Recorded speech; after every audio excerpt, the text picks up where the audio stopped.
खरगोन एकड़ लोकसभा चुनाव का मतदान का समय नजदीक आता जा रहा है। खरगोन जिले में चुनावी माहौल बढ़ता जा रहा है। पिछले दिनों कांग्रेस के लोकसभा उम्मीदवार पोरलाल खरते ने गौरीधाम कॉलोनी सुभिशी में कांग्रेस कार्यकर्ता सम्मेलन को संबोधित किया। उन्होंने कहा कि हम पूरी ताकत से चुनाव लड़ रहे हैं और जीतेंगे। खरगोन जिले में मोदी की लहर नहीं, राहुल की लहर है। उन्होंने कहा कि चुनाव में हमारे लिए बेरोजगारी और पलायन जैसे मुद्दे हैं जिन्हें हमें हल करना होगा। सुभिशी परिसर में आयोजित कार्यकर्ता सम्मेलन के बाद मीडिया से चर्चा करते हुए खरते ने कहा कि उन्हें पूरे जिले में जनता का बड़ा समर्थन मिल रहा है और वे चुनाव जरूर जीतेंगे। उम्मीदवार के रूप में पोरलाल खरते के कार्यकर्ता ने भी साथ देकर चुनाव जीतने की बात कही। उन्होंने सांसद गजेंद्र पटेल जैसे दादा ने बोला, जितना मुझे पड़ा,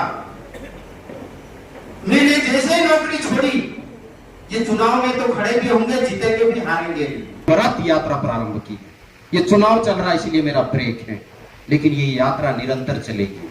जब सांसद बन जाएंगे, आपकी आवाज बन के काम करेंगे, तब ही ये यात्रा निरंतर चलेगी। इसलिए आपने बोला कि हाँ, ये हम जो काम कर रहे हैं हम मानव हित में करेंगे। ऐसे कई जंगलों को काट डाला है उन्होंने, और इसलिए काटा है कि वहां का खनिज संसाधन का अत्यधिक दोहन करे और अडानी अंबानी के जेबों में भरे।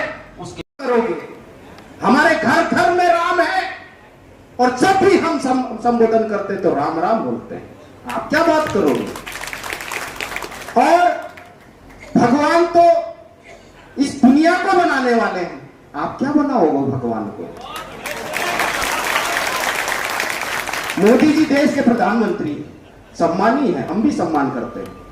भाजपा पार्टी से आते वो अलग बात है, लेकिन देश के प्रधानमंत्री होने के नाते हम उनका सम्मान करते, लोकतंत्र में हम विश्वास करते इसलिए।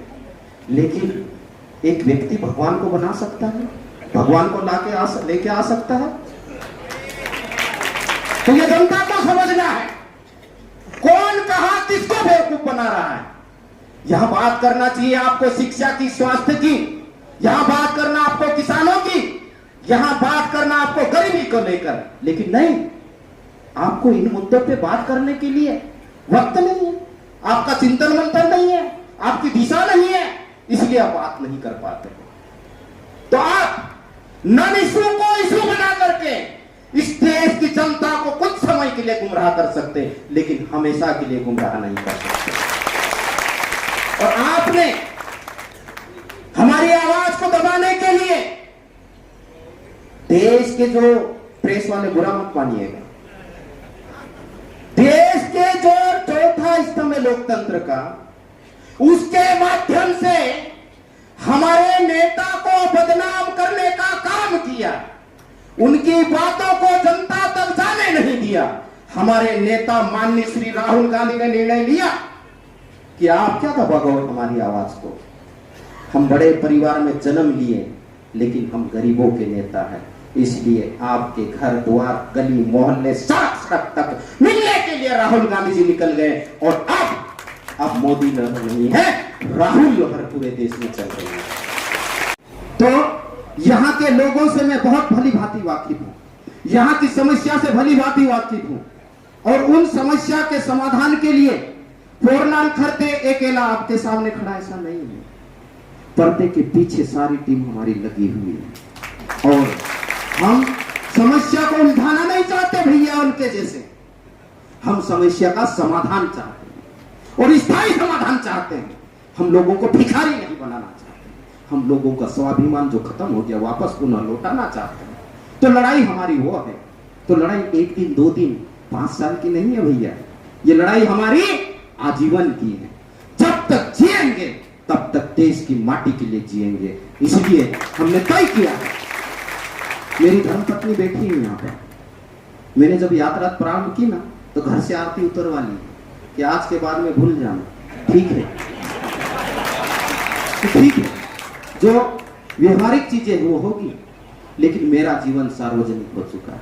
मेरा बेटा सुजल है, मेरे बेटे ने आरती उतारी, मेरी बेटी अपराजिता, उसने आरती उतारी, मेरा भाई सागर खरते एडवोकेट हाईकोर्ट में, उसने आरती उतारी, 7 भाइयों ने आरती उतारी, मेरी बहन इमला ने आरती उतारी। फिर घर गया मैं यात्रा लेके, और घर वालों से कहा कि मम्मी पापा आप लोगों के लिए काम मैंने बहुत किया। मैं गरीब बेटा हूं, मैंने खुद ने मजदूरी की है, अभी भी मेरे हाथ में पट्टी है। आप लोग मेरे से हाथ मिलाओगे तो जानोगे मैंने मजदूरी की है, मैंने किसानी की है, और वहां से लेकर मेरे परिवार को ठीक से जीवन जी सके वहां तक लाया हूं। लेकिन अब मैं जीवन समाज और देश के लिए सार्वजनिक कर रहा हूं। मेरी आज्ञा दीजिए मुझे, तो घर से भी आज्ञा ले लीजिए। तो ये क्या डराएंगे मुझे, ये क्या मारेंगे मुझे, ये क्या हराएंगे मुझे, ये तो ऊपर वाला जानता है कि हम किसके लिए बने हैं। तो जैसे गजेंद्र पटेल जी हमारी कॉलेज की राजनीति साथ की है, मैं उनके रग रग से वाकिफ हूं। कहां कमजोरी है, कहां मजबूती है, ये भी जानता हूं, और कहां वार करेगा वो, और मैं प्रतिकार कैसे करूंगा, ये भी मैं जानता हूं। देखो, आदिवासी समाज पहले था, ठीक था, भोला, अभी भी भोला है, लेकिन थोड़ा सा अब ऊपर आया है।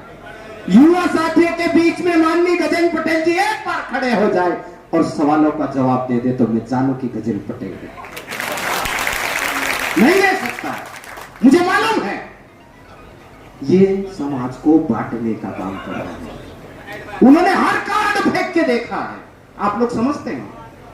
उन्होंने यहां पर जातिवाद चलाने का प्रयास किया।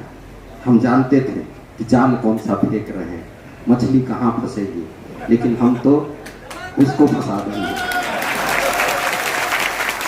आदिवासी भैया, आदिवासी समाज में भील हो, बारेला हो, पटिया हो, बारेला हो, गोंड हो, कोरकू हो, कामित हो, वसावा हो, जो 700 से अधिक समूह है इस देश में, सबके लिए भारत देश के संविधान में एक समान अधिकार लिखा हुआ है, एक समान। तो दूसरा, आदिवासी के समाज का दर्शन, अध्यात्म, पूजा पद्धति, जीने का तरीका, रहन सहन पूरी दुनिया का एक जैसा है। ये क्या बांटेंगे, तो उसमें फेल है भाई साहब वो, ठीक है, फेल है। दूसरी बात मैं कहना चाहूंगा, लंबी बात नहीं करूंगा, कि माननीय गजेंद्र पटेल जी, क्योंकि मैं पढ़ा लिखा व्यक्ति हूं, जानता हूं किसका कितना सम्मान है। जब तक मतदान हो जाएगा, रिजल्ट नहीं आएगा, तब तक वो हमारा सांसद है, इसलिए जी लगा रहा हूं।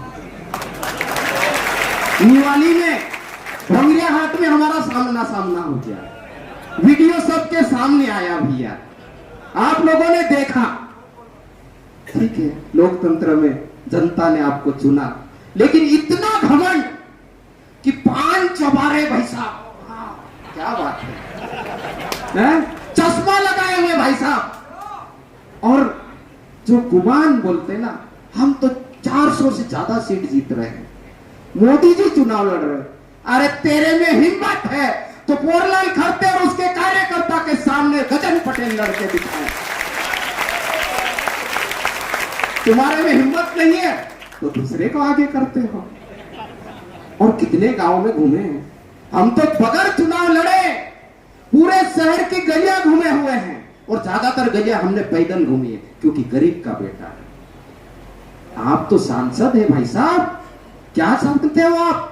सांसद क्या चीज होती है आपको पता नहीं है शायद, इसलिए आप गांव गांव नहीं जा पाए, गली गली नहीं जा पाए, लोगों की बात नहीं सुन पाए। और सदन में कितने क्वेश्चन आपने इस क्षेत्र के लिए उठाए, ये भी हिसाब हमारे पास है, और ये भी हिसाब इस लोकसभा क्षेत्र की जनता आपसे मांगेगी। तो मैं कार्यकर्ताओं से अंतिम बात, भाषण बहुत लंबा हो सकता है, किन मुद्दों को लेकर जा रहे हो? देखिए, जो चूँकि कांग्रेस पार्टी हमेशा जनता की आवाज़ बनी है, जनता के मुद्दों को लेकर ही चुनाव लड़े हैं, तो हमारे क्षेत्र में सबसे बड़ा मुद्दा है पलायन।